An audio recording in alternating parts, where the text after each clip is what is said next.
और इस दफ्तर में अब शिकायतों के पुलिंदों से घिर चुकी है मायावती सरकार की आधी कैबिनेट। माया के 8 मंत्रियों के खिलाफ लोकायुक्त दफ्तर में भ्रष्टाचार और दबंगई जैसे संगीन मामले आए हैं। कोई सरकारी जमीन पर कब्जा किए बैठा है तो किसी ने भर्तियों में जमकर धांधली कराई है। कैबिनेट मंत्री लक्ष्मी नारायण चौधरी पर ईदगाह की जमीन कब्जा करने और भ्रष्टाचार का आरोप है। कैबिनेट मंत्री रामवीर उपाध्याय पर है महकमे में भ्रष्टाचार का आरोप। कैबिनेट मंत्री लालजी वर्मा पर है मान्यता देने में गड़बड़ी कराने का आरोप। कैबिनेट मंत्री राकेश धर त्रिपाठी पर है आय से ज्यादा संपत्ति और विभागीय भ्रष्टाचार करने का आरोप। कैबिनेट मंत्री सुभाष पांडे पर है पट्टे की जमीन कब्जाने का आरोप।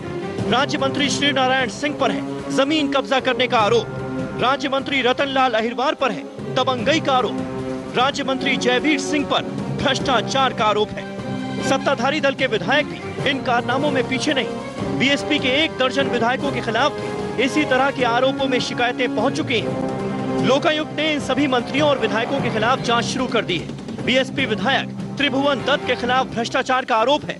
विधायक होराराम, भगेलू राम, मोती सिंह, प्रदीप माथुर, ओम प्रकाश सिंह, ओम प्रकाश त्रिपाठी, असद अली खां, अशोक राणा, मोहम्मद इकबाल के खिलाफ भी लोकायुक्त अलग अलग मामलों में जांच कर रहे हैं।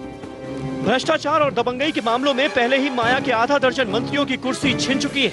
अब 8 और मंत्रियों के लोकायुक्त जांच में घिरने के बाद ये शायद पहली सरकार बन गई है जिसके इतने ज्यादा मंत्री भ्रष्टाचार और गुंडागर्दी के मामलों में घिर चुके हैं। जाहिर है ये माया सरकार के लिए मुश्किल भरी घड़ी है। तभी तो लोकायुक्त की सिफारिशों पर ताबड़तोड़ कार्रवाई कर वो ये साबित करने की कोशिश कर रही हैं कि वो पाक साफ हैं। अब तक जो मेरे पास लंबित हैं वो 10 विधायकों की शिकायतें हैं और जो लंबित शिकायतें मंत्रियों की हैं उसमें किसी के खिलाफ 2 हैं, किसी के खिलाफ 1 है, तो वो कुल मिला के 10 मंत्रियों की शिकायतें हैं।